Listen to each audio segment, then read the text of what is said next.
तो एक बार मुजफ्फरपुर से एक व्यक्ति ट्रेन की यात्रा कर रहे थे। तभी उनके बाजू में एक उच्च शिक्षित अधिकारी यानी उच्च जिला अधिकारी उनके बाजू में बैठे हुए थे। थोड़ी ही देर में एक लड़का ट्रेन के उस डब्बे में आया और उस व्यक्ति की जूते पॉलिश करने लग गया। लेकिन वह व्यक्ति अखबार पढ़ने में व्यस्त था। पॉलिश करने के बाद उसके बाजू में जो अधिकारी बैठा हुआ था उससे उस लड़के ने पूछा कि सर पॉलिश करनी है क्या? तो उस अधिकारी ने कहा तुम्हारे पास साफ़ कपड़ा है क्या? तो निराश होकर लड़के ने कहा कि नहीं, मेरे पास साफ़ कपड़ा नहीं है। तो अधिकारी ने बोला कि चले जाओ यहाँ से, मुझे अपने जो जूते हैं वो पॉलिश नहीं करवाने। फिर वो लड़का जिस व्यक्ति के उसने बूट पॉलिश किए थे उससे पैसे लेकर निकलता है और जाते वक्त उस व्यक्ति ने उस लड़के को आवाज़ दिया। आवाज़ देकर बुलाने के बाद अपने बैग से एक तौलिया निकालकर उसे फाड़कर आधा कपड़ा उन्होंने उस लड़के को दिया और कहा कि साहब के भी जूते जो है वो पॉलिश करो। और वह कपड़ा देते हुए उन्होंने ये भी कहा कि यह जो कपड़ा है वो तुम्हें संभाल के रखना है। देखो आज तुम्हारे पास अगर कपड़ा नहीं होता तो तुम्हारा नुकसान होता। यह सुनने के बाद वह अधिकारी उस व्यक्ति को देखते ही रह गया। थोड़ी ही देर में स्टेशन आया। डिब्बे के पास कुछ भीड़ इकट्ठा हुई और उस भीड़ से नारे लगने लगे कि दीनदयाल उपाध्याय जिंदाबाद, दीनदयाल उपाध्याय जिंदाबाद। वो जो अधिकारी था वो हैरान हो गया और हैरान होते हुए उसने पूछा कि आप ही है वह अखिल भारतीय नेता? दीनदयाल जी सिर्फ मुस्कुराकर चले गए। जी हाँ दोस्तों, एक सामान्य परिवार में जन्मे दीनदयाल जी प्रतिभाशाली, विनम्र, आदर्श प्रचारक, प्रभावी वक्ता, विद्वान लेखक, प्रगतिशील पत्रकार आदि से परिपूर्ण थे। तो उनकी क्वालिटीज़ के बारे में आज हम बात करने वाले हैं।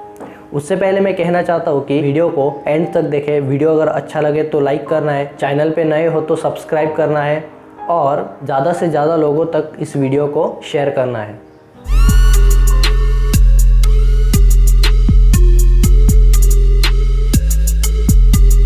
तो पहली जो उनकी क्वालिटी है वो है अपनी इच्छा न होते हुए भी चाची के अनुरोध पर उन्हें एक सरकारी परीक्षा में बैठना पड़ा।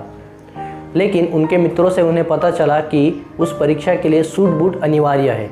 लेकिन भारतीय पोशाक के अलावा दीनदयाल जी की कुछ अलग पहनने की इच्छा नहीं थी। लेकिन चाची के अनुरोध पर उन्होंने सूट सिलाने को डाल दिया। कुछ दिनों बाद चाची से पैसे लेकर वह वो सूट लेने गए।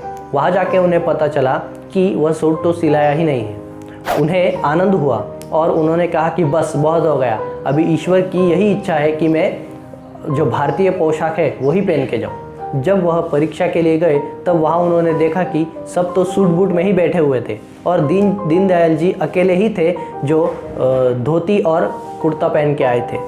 वहाँ के जो लोग हैं वो उनका मजाक उड़ाने लगे कि पंडित जी आए हैं पूजा करने, पंडित जी आए हैं पूजा करने। ऐसे बहुत से लोग उनके बारे में बोलने लगे। मतलब तब जो है लोग मजाक में बोलने लगे, लेकिन आगे जाकर लाखों लोग उन्हें गर्व से पंडित जी कहने लगे। दूसरी जो उनकी क्वालिटी है वो है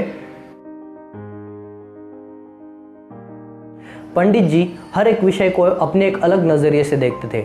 एक बार बेंगलोर स्टेशन पर कुछ कार्यकर्ता उनका स्वागत करने आए। गाड़ी से उतरते ही वो जो सामान था वो कार्यकर्ताओं ने उठा लिया और बाहर जो गाड़ी उन्हें लेने आई थी वहाँ तक वो उन्हें ले चले थे। वही देखकर दीनदयाल जी ने उन्हें रोका और कहा कि किसी कुली को बुलाइए। लेकिन कार्यकर्ता जो है वो आग्रह कर रहे थे कि हम ही उठाते हैं, हम ही उठाते। तो दीनदयाल जी ने वह आग्रह अस्वीकार किया। कुली ने फिर वह सामान उठाकर उनकी गाड़ी में रखा और गाड़ी चलने लगी। जो कार्यकर्ता थे वो दीनदयाल जी के बाजू में ही बैठे हुए थे। तो गाड़ी जब चलने लगी तब दीनदयाल जी ने उन्हें बताया कि क्यों उन्होंने ऐसा किया। दीनदयाल जी उनको बताने लगे कि कभी तुमने सोचा है क्या कि उनका क्या जो सिर्फ कुली है और उनका घर इस सब पर चलता है, उनके बारे में आपने कभी सोचा है क्या? तो वो जो कार्यकर्ता उनके बाजू में बैठे हुए थे वो एक दूसरे को देखने लग गए और आश्चर्यचकित हुए। ऐसे दीनदयाल जी हर व्यक्ति के बारे में सोचते थे। उनकी जो तीसरी क्वालिटी है वो है उत्तर प्रदेश के एक कॉलेज में दीनदयाल उपाध्याय जी का भाषण होने वाला था। सभागृह जो था वो सब स्टूडेंट से भरा हुआ था। मित्रों और माताओं, इन शब्दों से दीनदयाल जी ने अपने भाषण की शुरुआत की। माता यह शब्द सुनते ही सब स्टूडेंट्स जो थे वहाँ के वो हंसने लग गए और जो लड़कियाँ थी वो शर्माने लग गई। तो दीनदयाल जी ने उन्हें बताया कि यह जो शब्द है माता, यह मैंने बहुत ही सोच समझकर उच्चारण किया है। हमारी संस्कृति सभी महिलाओं को माता के रूप में देखना सिखाती है और यह संस्कृति ही हमारे जीवन का स्रोत है। यह सुनते ही सब जो सभागृह था वो शांत हो गया और सब आश्चर्यचकित हो गए। तालियों की गड़गड़ाहट से उनका भाषण जो है वो पूरा हुआ। उनकी जो फोर्थ क्वालिटी है वो है, एक बार पंडित जी काशी से बलिया यात्रा कर रहे थे और गाड़ी में सोने की जगह न होने के कारण उनके जो सहयोगी थे उन्होंने प्रथम श्रेणी में जगह देखकर बिस्तर फैला दिया। जब बलिया स्टेशन आया तब वहाँ पंडित जी उतरकर पहले टीसी के पास गए और उन्होंने वो जो प्रथम श्रेणी का भुगतान था वह भरने की इच्छा व्यक्त की। लेकिन टीसी कहने लगा कि किसने आपको देखा है कि आपने प्रथम श्रेणी में यात्रा की है। दीनदयाल जी की जिद के कारण वह स्टेशन मास्टर तक पहुंच गए। स्टेशन मास्टर का जो जवाब था वह बहुत ही आश्चर्यचकित था। उन्होंने कहा कि 30 साल की नौकरी में भुगतान भरने के लिए आने वाले आप पहले व्यक्ति हैं। सार्वजनिक सेवा का दुरुपयोग चोरी है, ऐसा दीनदयाल जी का मानना था। से दीनदयाल जी अपने जीवन में हमेशा ऑनेस्ट रहे। ऐसे कहा जाता है कि दुनिया में जो अच्छे लोग होते हैं वो जल्द ही भगवान को प्रिय हो जाते हैं। 11 फरवरी 1968 की रात को दीनदयाल जी लखनऊ से पटना जा रहे थे और अगली सुबह मुगल सराय स्टेशन पर कपड़े में एक लिपटी हुई लाश मिली। वह शरीर दीनदयाल जी का था।